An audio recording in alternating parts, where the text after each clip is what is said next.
Perkenalkan, nama saya Sahrul Fahmi Al-Jihmi, peserta Latsar Angkatan 11 NDH 23. Saya akan memaparkan profil instansi saya, yakni Dinas Perhubungan Provinsi Jawa Barat. Dinas Perhubungan Provinsi Jawa Barat merupakan unsur pelaksana pemerintah yang memiliki tugas dan fungsi menyelenggarakan transportasi di Provinsi Jawa Barat. Dinas Perhubungan Provinsi Jawa Barat mempunyai visi, yaitu menjadikan Jawa Barat sebagai provinsi yang terbuka dan informatif.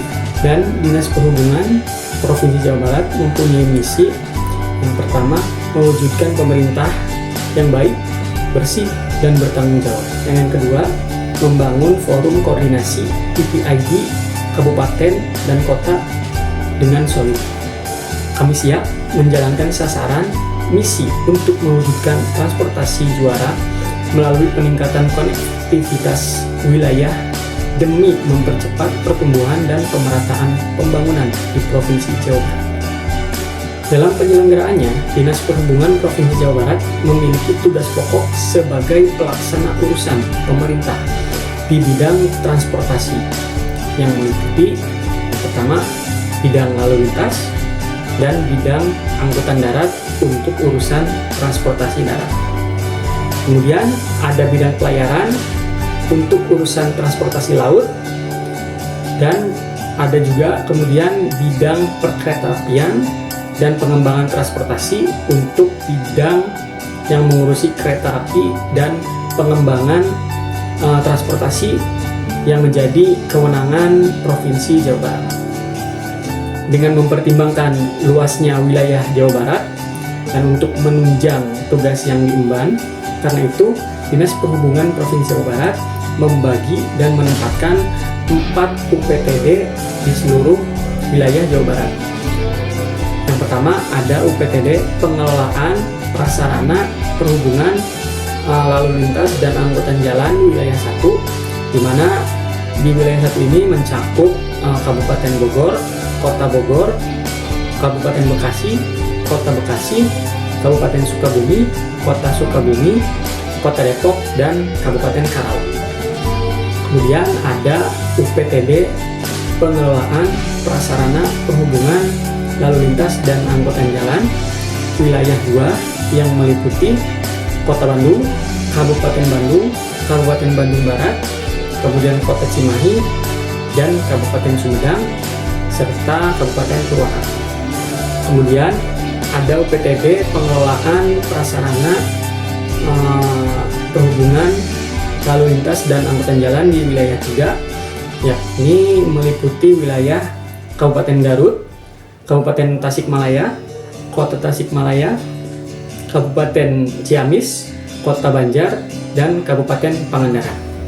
Kemudian yang terakhir ada UPTD Pengelolaan Prasarana Perhubungan Lalu Lintas dan Angkutan Jalan wilayah 4, di mana meliputi Kabupaten Cirebon, Kota Cirebon, Kabupaten Majalengka, Kabupaten Kuningan, Kabupaten Indramayu, dan Kabupaten Subang. Kemudian selain ada 4 UPTD bidang darat, Dinas Perhubungan Provinsi Jawa Barat juga memiliki UPTD Lalu Lintas, Angkutan Sungai dan Penyeberangan, di mana untuk urusan penyeberangan sungai, dan UPTD Bandar Udara Nusawiru yang ada di Pangandaran untuk urusan transportasi udara.